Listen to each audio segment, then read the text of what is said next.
thank you. Thank you for the invitation to be here at Cinema Academica. I want to start by just saying a few words about this room. It's a little strange for me. I haven't been back here in a long, long time, but this is the actual auditorium at the University of Ottawa where I gave the so-called activism course in 2006. The room was, at the first class of that course, this auditorium was full. And the very first speaker was Malala Joya, who was a member of parliament from Afghanistan at the time. This is in 2006. And she came and talked to the class. It was one of her first public addresses in her first visit to Canada.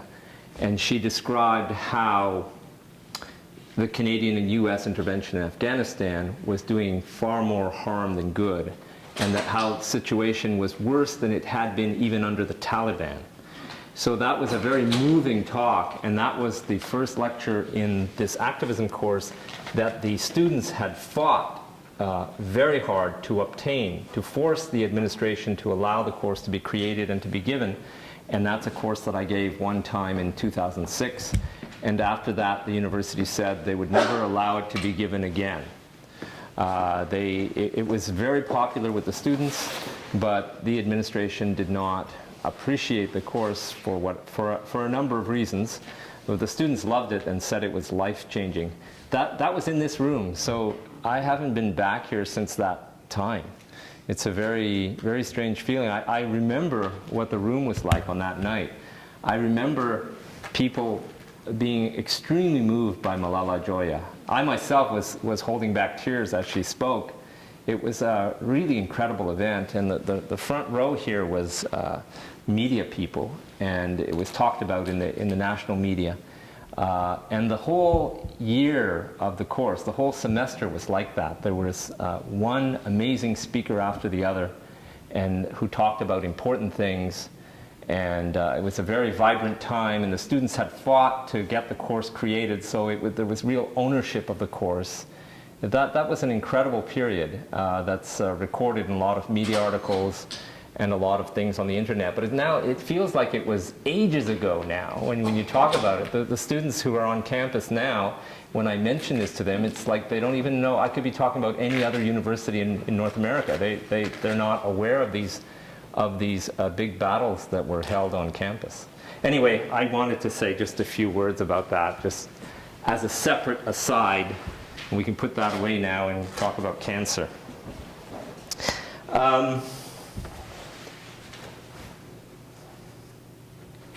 Well, I'm not a medical doctor. I'm a physicist. I was trained as a physicist. I was a professor of physics here at the university for more than 20 years. So I have this PhD in physics, and I've written over 100 articles in scientific journals.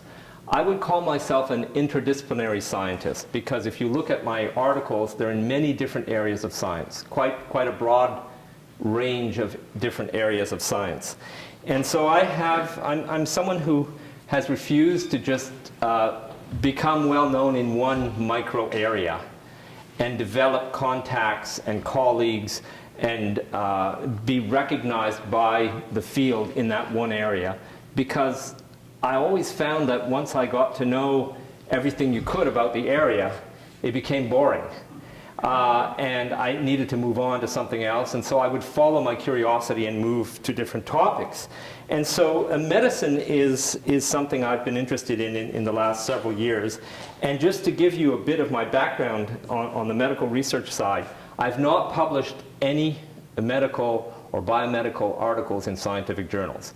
But I have published articles which I think are relevant to the background of today's talk on the internet, in what is called the gray literature, the non-scientific, non-peer-reviewed literature. So there are two in particular that I want to mention. And these two were both published on a website called Dissident Voice, which is a very good alternative website, which is considered a syndicated media. Google News, shows it and everything if you want to look into that. Dissident Voice. The first of these articles is from 2011, and I entitled it "A Theory of Chronic Pain A Social and Evolutionary Theory of Human Disease and Chronic Pain. And so that's from 2011, and that is a fascinating little article if you're interested in these kinds of things, because it explains the link between the source of ill health and the stability of power hierarchies in our societies. So that's one of the background articles that sort of shows how I've been thinking before I got to this point on the question of cancer. And the other article I want to mention is also in Dissident Voice, and it's called Self-Image Incongruence Theory of Individual Health. And that one cites all of my earlier articles on the question of health. So it's all in there if you look that one up. And then I developed these ideas a little further. That's from 2014. And I developed these ideas further when I wrote my book. And my book has a title which doesn't sound at all like anything scientific or medical. The title of the book is Hierarchy and Free Expression in the Fight Against Racism, which is, okay, it's got the word hierarchy in there, and I did mention hierarchy. But actually in the book there's quite a lengthy chapter that is entitled Human Biology is Such That People Make and Inhabit Dominance Hierarchies. And in that chapter, there's several sub-chapters, I explain how the theory of health meshes in with how society is organized and so on. So that's in my book, which was recently published. That's the background in terms of my thinking. Now the plan of today's presentation, I'm going to break the presentation down into three parts. There's three sections, if you like. In the first section, I'm going to do the context, talk about the context of medicine and population health, the broad context, before we get into the specifics of cancer. And also the psychology of research, the sociology of research, that broad context. Then in the second part, I'm going to do what is called a critical overview of the science of evaluating treatments. So the medical researchers evaluate their treatments. They do what are called randomized studies, and they try to evaluate their treatments. And they also evaluate public health policy. So sometimes the government will have a policy that they think will improve public health, and there's research that tries to evaluate whether that policy was a good policy or not, whether it did more harm than good, and so on. So both of those questions of evaluation can be answered by what are called randomized studies, or comparative studies, or trials. And so I want to do a critical review of the studies that study the treatments. That'll be the second part. Then in the third part, I want to come down and you'll see how these parts segue into each other. In the third part, I want to talk about the fundamental concepts that are involved. I want to try to answer the question, well, what is cancer? Because if you can answer that question, what is cancer, then you've got good ideas about how you might treat it, or how you might avoid it, or how you might best deal with it if you have cancer. So I think it's important to try to understand what is cancer. And one of the main points that will come out in what I'm going to say is that the dominant paradigm, the dominant idea about what cancer is most probably wrong. And this is not just me, the radical, saying that. There are some top-level researchers, active medical researchers at the highest degree, that are presently challenging the dominant paradigm. They're having a hard time, but they're doing it in full force. And I'm going to talk about some of these people in this presentation. Now, the other thing I've done as part of my research, in addition to reading a lot of the scientific literature over many years, over decades, and I brought a sampling of it here just so I can be able to point it out to you. The other thing I've done is I've actually contacted these medical researchers. So in one case, for example, I was able to interview the professor researcher by phone, and when I used to have a radio show, on my radio show.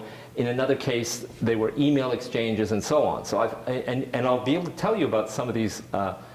Actually, in one case, I found what I thought were errors in some of the papers, and so I asked the author-in-chief, how is this possible? When I do the calculation using your own numbers, I get this. And we had a big, long email exchange about it, and I'll give you the result of the outcome of that. So I've been contacting these people as well. So part one, then, is context. When we start thinking about these things, we have to be able to admit to ourselves the possibility that what most medical researchers and medical doctors believe might be totally wrong. We have to admit that that's a possibility, at least, to open up our thinking. Okay? And that's what this context is going to be about how we need to open up like that. And there, as I said earlier, there's some prominent critics out there who've pointed this out. Now, as part of the context, I want to tell you about a social phenomenon. It's a social phenomenon of research, and it's called the gold effect. And if you look at what the gold effect is, there's a definition in Wikipedia which reads as follows. By the way, this is an entry that I put into Wikipedia myself, so you can trust it, but you can trust most of what's in Wikipedia. It's like this: the gold effect is the phenomenon in which a scientific, often medical, idea is developed to the status of an accepted position within a professional body or association by the social process itself of scientific conferences, committees, and consensus building, despite not being supported by conclusive evidence. So what this gold effect is it explains the mechanism of how a group of scientists come to believe something firmly, even though there's no evidence for it. Just because it makes sense, it becomes the story that you tell, and so on. And this effect was first described in 1979 by Professor T. Gold. And then I think he described this at a conference when he was speaking to colleagues. And then there's two other professors who wrote in their book, they wrote a book called Follies and Fallacies in Medicine. And they are Drs. Skrabanek and Dr. McCormick. And in their book, they say the following thing about the gold effect. I'm quoting them now. At the beginning, a few people arrive at a state of near belief in some idea. A meeting is held to discuss the pros and cons of the idea. More people favoring the idea than those disinterested will be present. A representative committee will be nominated to prepare a collective volume to propagate and foster interest in the idea. The totality of resulting articles based on the idea will appear to show an increase in consensus. A specialized journal will be launched, and only orthodoxy or near-orthodox articles will pass the referees and the editors. That's kind of a description in their book of how this works. Now, this process of the gold effect, I have seen myself as a scientific researcher time and time again, because I moved from one research area to another. This is very common. This is how paradigms of the various fields and microfields are born. People just get onto this bandwagon and start adopting and thinking and interpreting their data in terms of this idea, whether it's true or not. And often, for decades, like in the case of cancer, for decades there's no evidence for it, and they just keep using it. Now, in the case of cancer, this is a dangerous thing, because the dominant idea, which I'll describe a little later, is one that if you believe it, you're going to want to do surgery and give chemotherapy, which is perfect for the pharmaceutical companies. But if it's not true, then there's no reason to do those things. So it's a dangerous idea. Okay, we'll get into that a little later. Now, I'm still on the context part of the talk. As part of the context, I want to tell you about one researcher. Among others, there are a few like this that I want to feature tonight.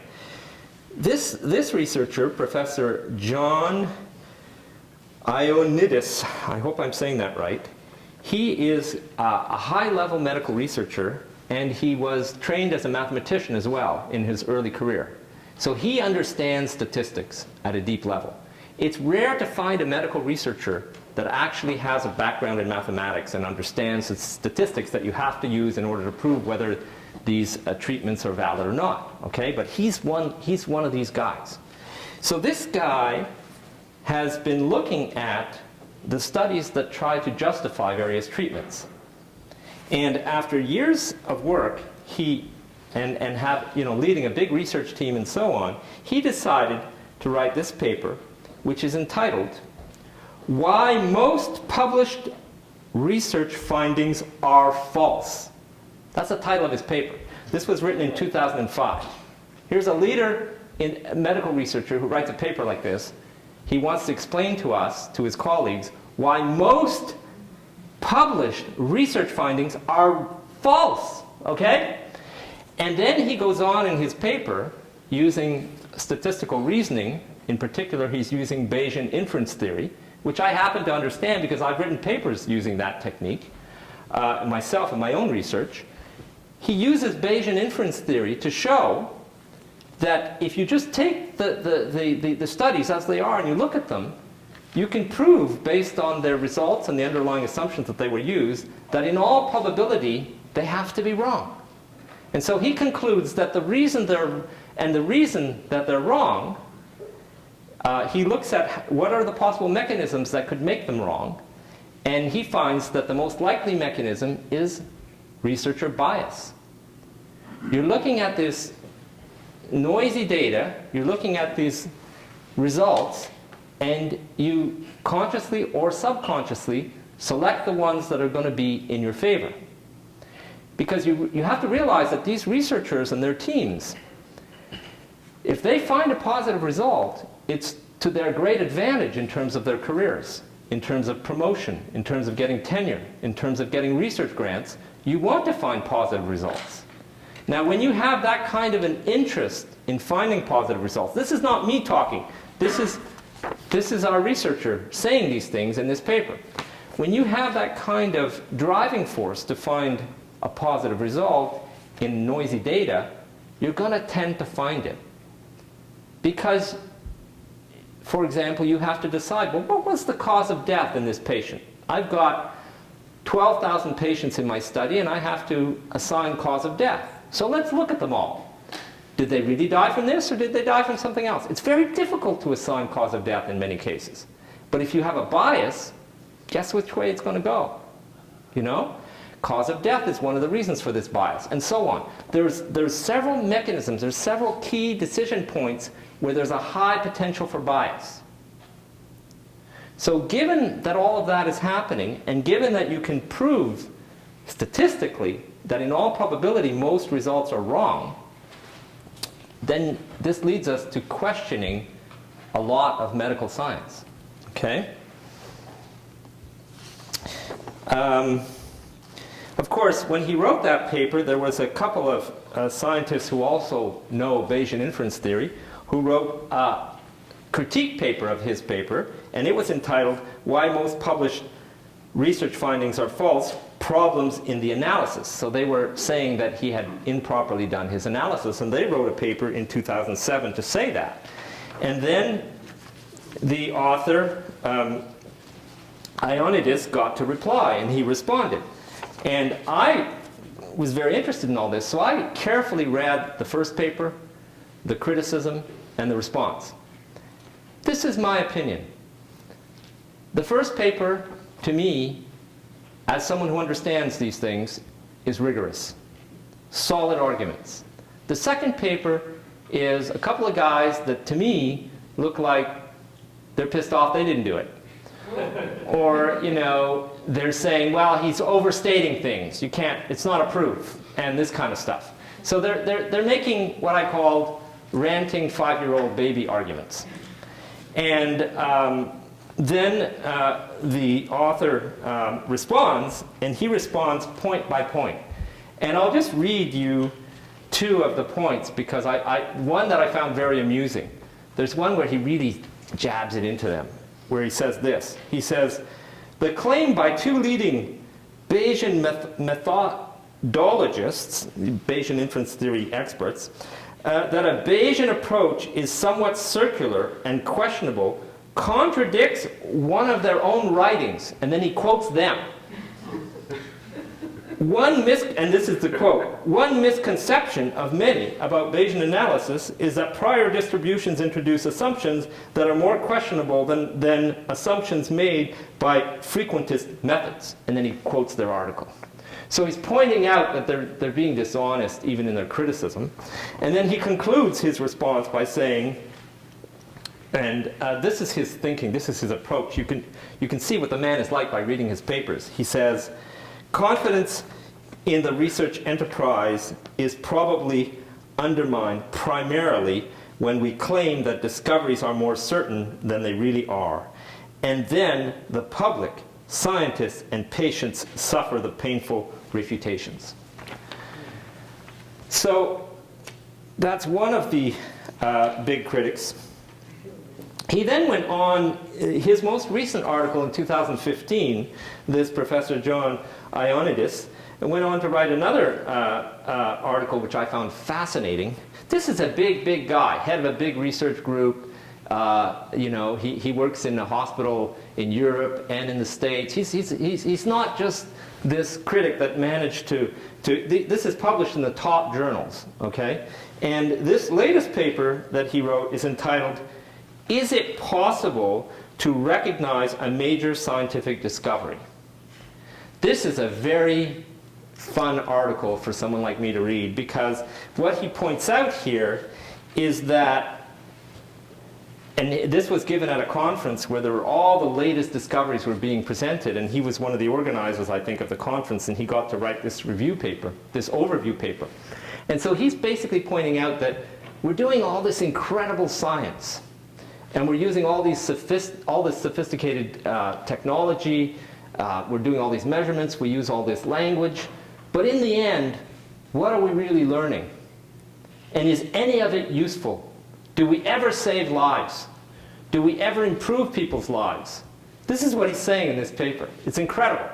And he basically is putting it to the face of these researchers who are advancing their careers by doing wonderful research, that the fundamental research they're doing is not directly related to medicine.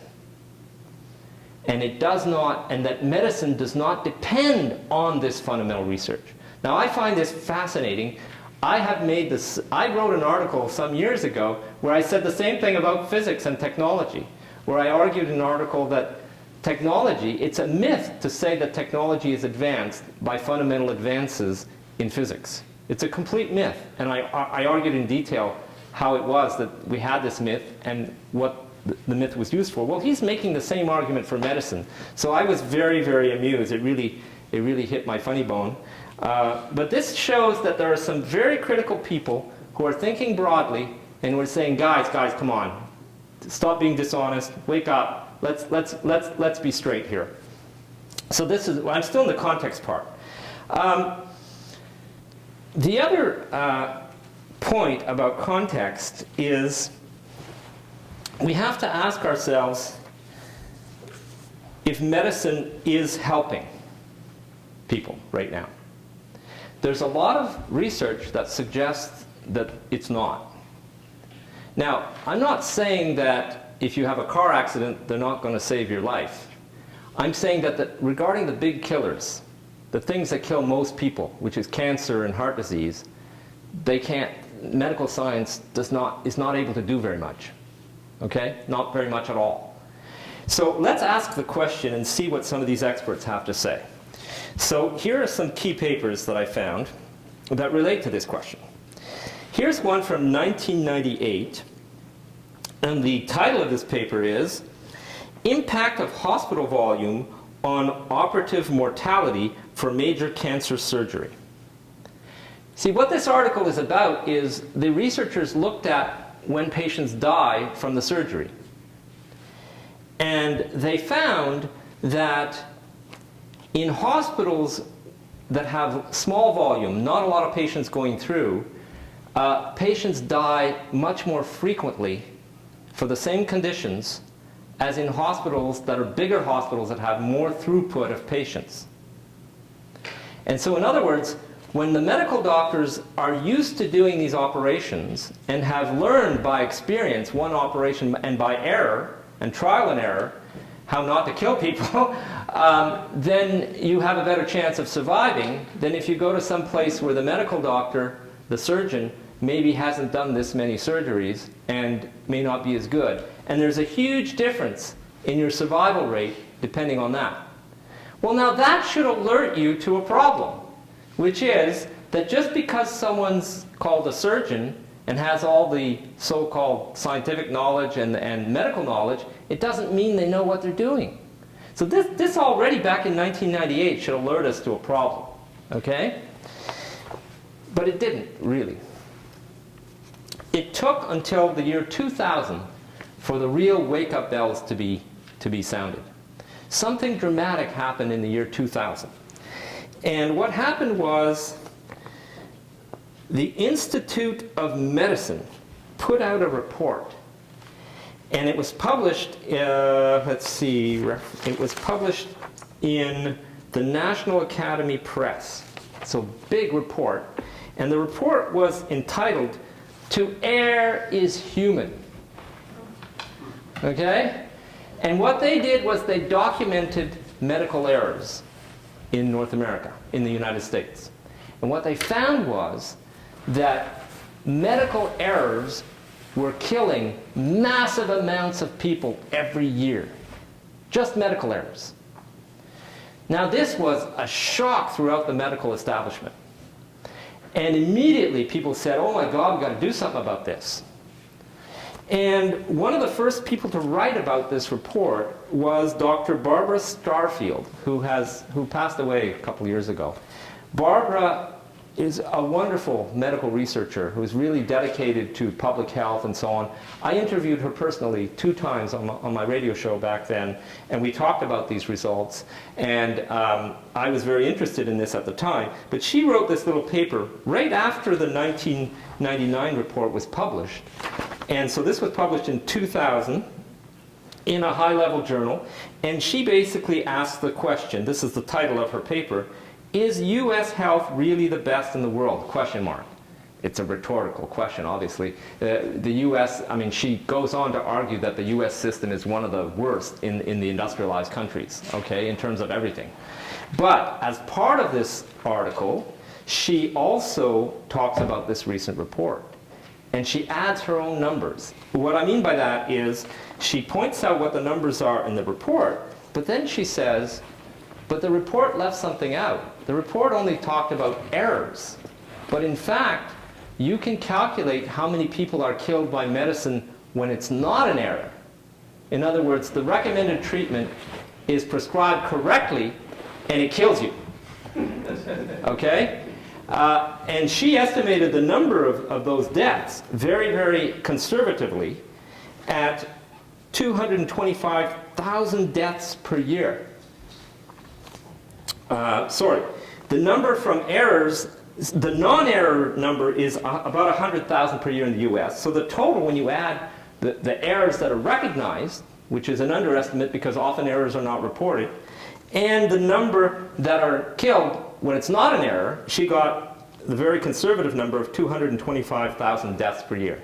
And then she goes on to explain how this is an incredibly conservative number, and it could be much higher. It could be as high as, in a reasonable sense, could be as high as almost 300,000 Americans that are killed every year. Okay? Now, when you look at these numbers, she explained in her article, this article has been massively cited, by the way, that therefore, we must conclude that medicine is the 3rd leading cause of death in North America. Okay? So the first is all cancers, and then you've got cardiovascular disease, and then you've got medical so-called error. And then she points out that the 4th cause is, there's a gap. It's way, way lower. In other words, medical errors are not about to become 4th. They're going to stay 3rd for a long time because the 4th cause of death is much, much smaller numbers. neurovascular problems. Okay, that's the fourth cause of death. So medical error is a big killer. I took this at the time, and I went on to calculate that if MDs just disappeared, you would improve public health.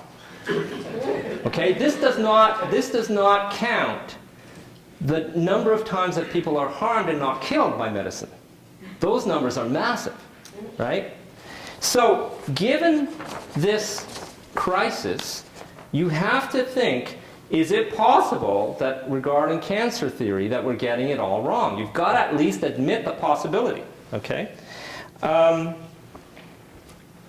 still in just the context here.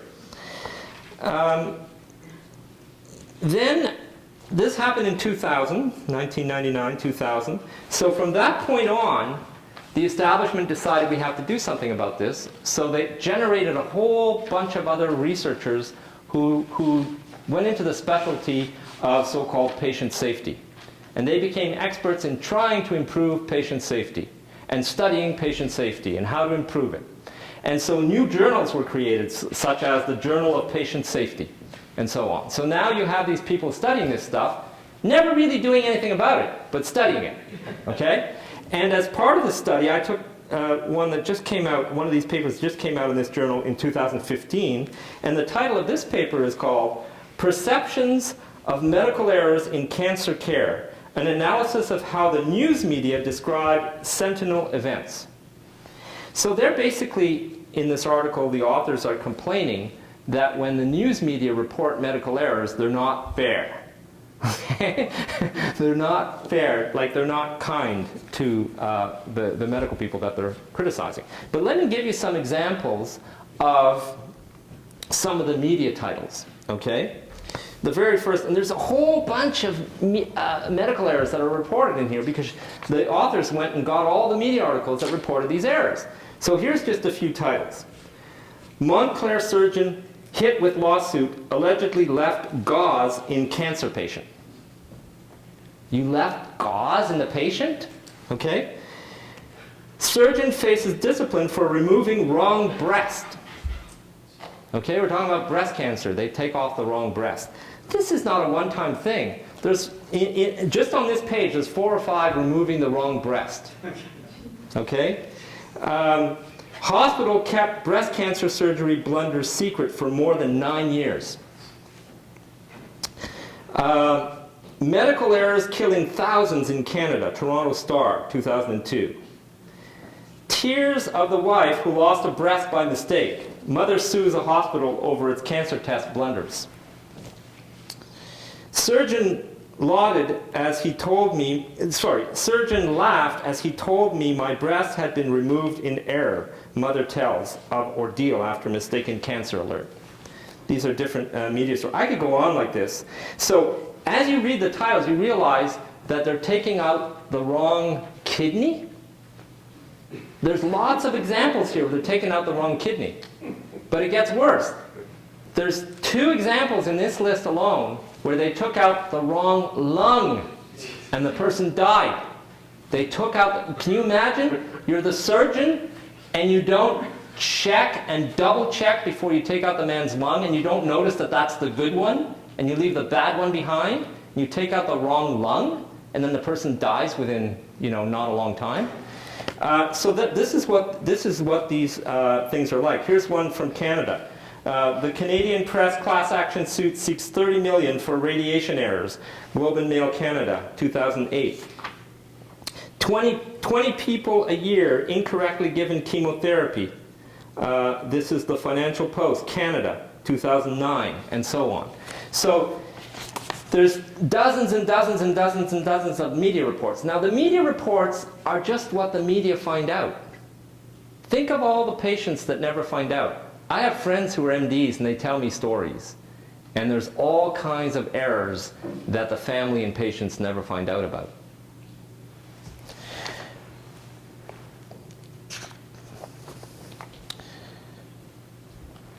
Now, here's another, this is my last point on the context before we get into the studying of the science. Here's another one of these star researchers, Peter Gachi. I'm sure I'm mispronouncing that. But this professor is just amazing. And one of the articles he wrote this year is entitled, what he's saying in this article is, long-term use of psychiatric drugs cause more harm than good. Long-term, proper, recommended use of psychiatric drugs causes more harm than good. And what he says in this article, and this is after decades of research, this is his expertise, okay? He says, psychiatric drugs are responsible for the deaths of more than 500,000 people aged 65 and older each year in the Western world, as I show below. Their benefits would need to be colossal to justify this, but they are minimal. There are overstated benefits and understated deaths. This is what he's been studying. So this man is taking on the whole pharma industry related to psychiatric drugs, and he's having the fight of his life because he's having to debate other MDs and so on.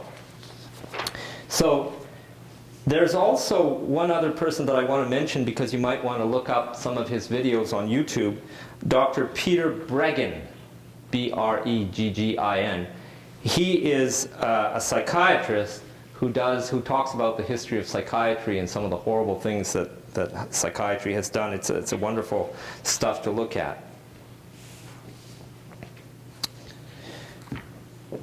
So that was medical error and how they're killers as part of the context.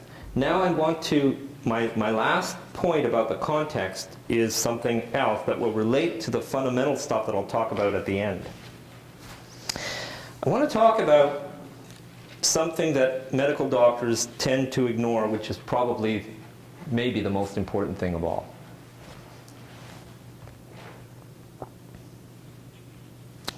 You see, here's a review that I read some time ago. It was written in 2005.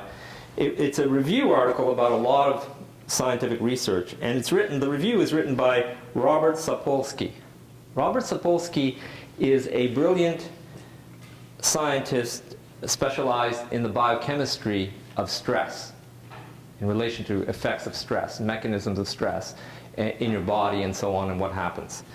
And he was asked, I think, by Science magazine to write this review, and the review is entitled "The Influence of Social Hierarchy on Primate Health."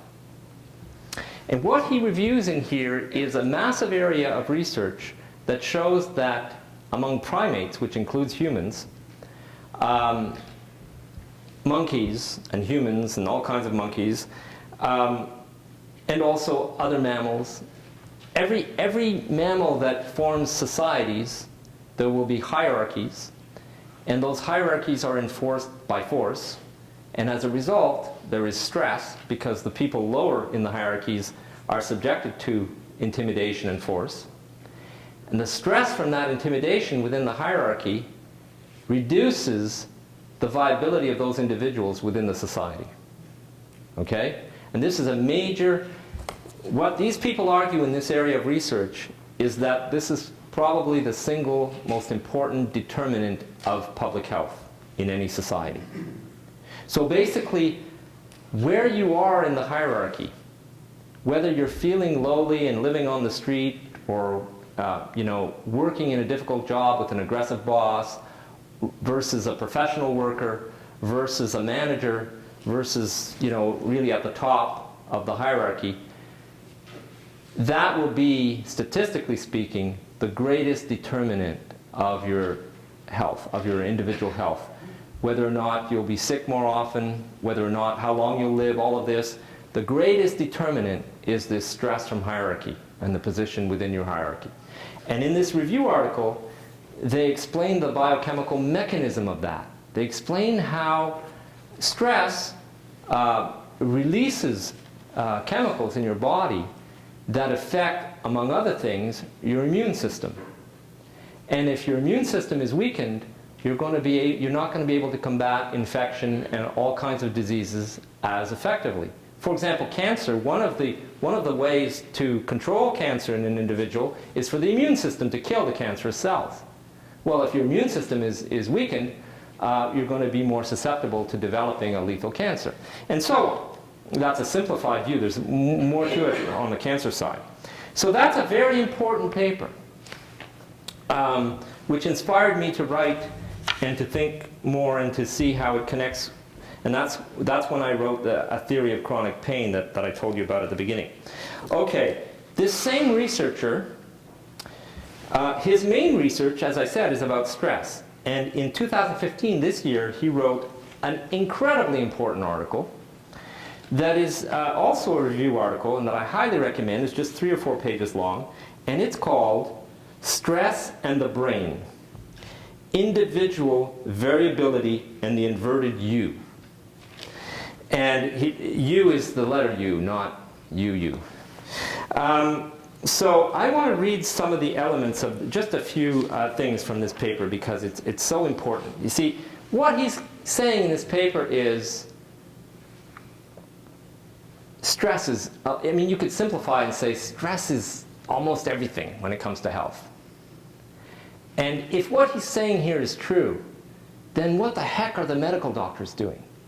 Treating it as though it was something happening in the cell, that it wasn't something that the individual is experiencing and subjected to, but rather something biological or at the cellular level or at the level of the organ, and then let's go and do something to that organ. Let's take out the tumor, let's this, let's that, and so on.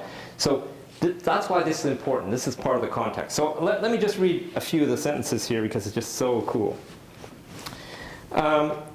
The abstract says, "It is a truism that the brain influences the body and that peripheral physiology influences the brain. Never is this clearer than during stress, where the most subtle emotions or the most abstract thoughts can initiate stress responses with consequences throughout the body. And the endocrine transducers of stress alter cognition, affect, and behavior." So this man has spent his life studying how stress, for example, makes you stupid, how stress makes you sick, and the actual mechanisms of that. Okay, let me just read a few more things here. He says these people showed that the brain is an endocrine gland, secreting, releasing, and inhibiting hormones into the hypothalamic pituitary portal system. So what happens in your brain, which is your thought, your reactions, your perceptions, all of that, is not just what happens in your brain. The brain is also an organ that's putting out chemicals into your entire body. There's an immediate connection between the processes of your consciousness and what is happening inside your body. A little later he says, "The stress response, conceptualized in the context of acute physical crisis, can be robustly activated by purely psychological states, such as loss of control, loss of predictability, and loss of social support." So he's saying that these effects in your environment, where you perceive loss of control and so on, can be as dramatic in terms of the physiological response as if you were hit with a samurai sword and had a big wound that you have to, survive. Basically is what he's saying.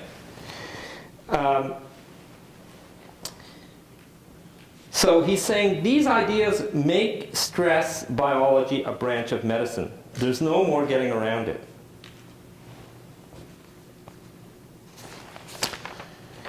And then he explains this U curve, and the way he explains it is as follows. I might as well give you a little bit of this because it's really good context. So if you have stress level on this axis and some outcome on this axis, some outcome, some positive thing, let's say, your ability to run away or your ability to think quickly and clearly, because there's all kinds of things that determine how well your brain works, then he finds that if you have a very low level of stress, that ability is low. If you start increasing the stress, then you're stimulating the person. It's a good thing. It's called stimulation. And the outcome will increase. So, and the more stimulation, the more challenge, the more stress that you have, the better it gets. Until there's so much stress that it starts to plateau. And then if you increase the stress more, there's a drop. So, too little stress, you're basically in a room without a light on and you're not doing anything and you're depressed. As you turn on stimulation, the stress interaction with the world, you get into a really good state. Then it plateaus, and then more stress than that, and you just go down this hill. And it gets really bad if you have a lot of stress and it's sustained for a long time.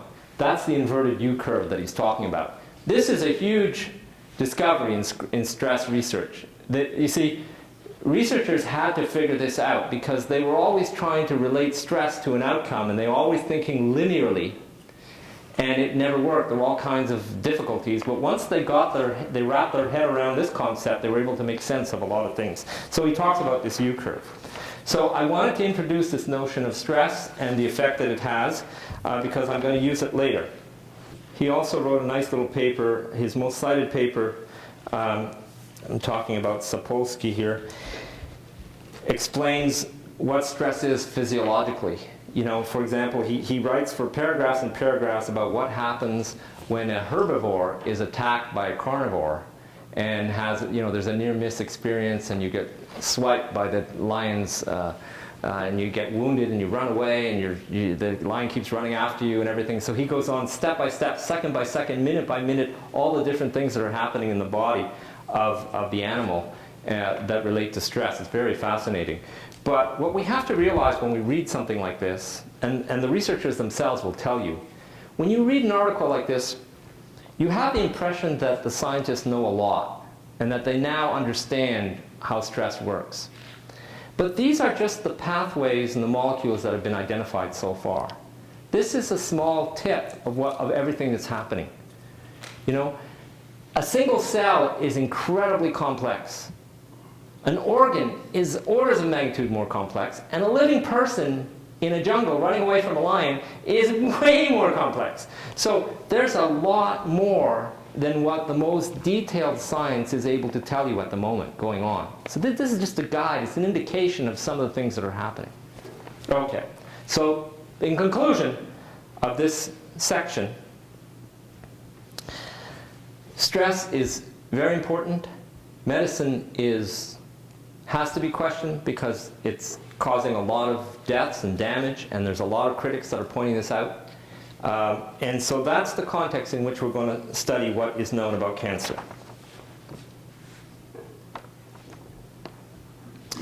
The other point that, oh yeah, I did want to throw this out there. This is just me being crazy, but I think we have to, when we start looking at the cancer research, we have to be prepared to entertain so-called crazy ideas. For example, is it possible that cancer is not only natural, but it actually serves a purpose in terms of species survival of our species? Is it possible that something that we call cancer, that we shudder at when we hear about, is actually something that has been developed through evolution and is of some service to survival of the species? So let's just keep that in our mind, okay? Another such crazy question would be, is it possible that cancer can serve the individual? You know, like when you get the flu, when you get cold, like here we're running around in our society trying to develop flu shots so that no one ever gets the cold, no one ever gets the flu. Personally, I think that's crazy. I think that the flu we've been living with the flu for millions of years, and the flu is natural, and the flu serves a purpose, and we see you have this in your individual experience. When you need a break from your horrendous boss at work, when you really need a break and you can't take it anymore, what happens? You get the flu. And you stay home for a week or two, and you rest, and you watch TV, and you drink fluids, and you think about things, and you reset yourself, and you survive that flu very well, thank you very much. And if you accept that flu, instead of using it to stress you even more because now you're missing work, your boss is going to be angry when you get back, but you say, well, okay, I'm sick, I know this, I've been through this before, I'm going to rest now. It's actually good for you. And you get over it more quickly. So it's possible, for example, that the flu is part of what this complicated body can do, depending on the circumstances. Okay? Well, is it possible that cancer can, in certain circumstances, not all, of course, but can it play a role like that? Think of someone who is in midlife or later beyond midlife, but still at work, completely stressed out, is thinking that their life has no meaning, their kids have not turned out the way they want them to, etc. The boss is nasty. They're wondering what they're doing here. It's nothing like what they had dreamed their life would be about. And they can't stand it anymore, and they're forced to go into work every day. And then they develop cancer. Okay, what happens? Everyone goes, oh my God, you have cancer. Well, of course you're going to be off work. Of course you're going to be... This is crazy. I know it's crazy, but please humor me, okay? This is just to explore a crazy idea without fear, for once, okay? Now imagine, so you're off work. You're off to see medical doctors. Medical doctors and nurses and technicians, and they're all running around taking care of you. And they're talking with you. And you're outside of that toxic work environment. And they're proposing all kinds of treatments. And they're scheduling you for them. And then they're asking you how you feel afterwards. And they're following you around like that. In my mind, you're going to feel better even if that chemo is harmful to you. Okay? Even if the chemo is going to poison you, as a result of that process, and being, and with the psychology that it's not my fault, I got cancer, I don't know what God is doing to me, and, and through that whole process, I mean, I've known people who have survived cancer and quit work and never gone back to work, and they're happy as anything. So is it possible that that's even something that might happen? I don't know, but let's keep an open mind, okay? That's not where I'm going with this, but I wanted to throw it out there just to tease you. Okay, so that's the context. Now, and I know if there are survivors of cancer in the room, I don't know if there are or not, but survivors of cancer would be very angry at this talk because it breaks with, if they have subjected themselves to all these treatments and I'm telling them that there was no reason to, and that it's their mental image of why they did it and everything is wrong, that's a big problem, and they're going to be very angry, and I understand that. Okay.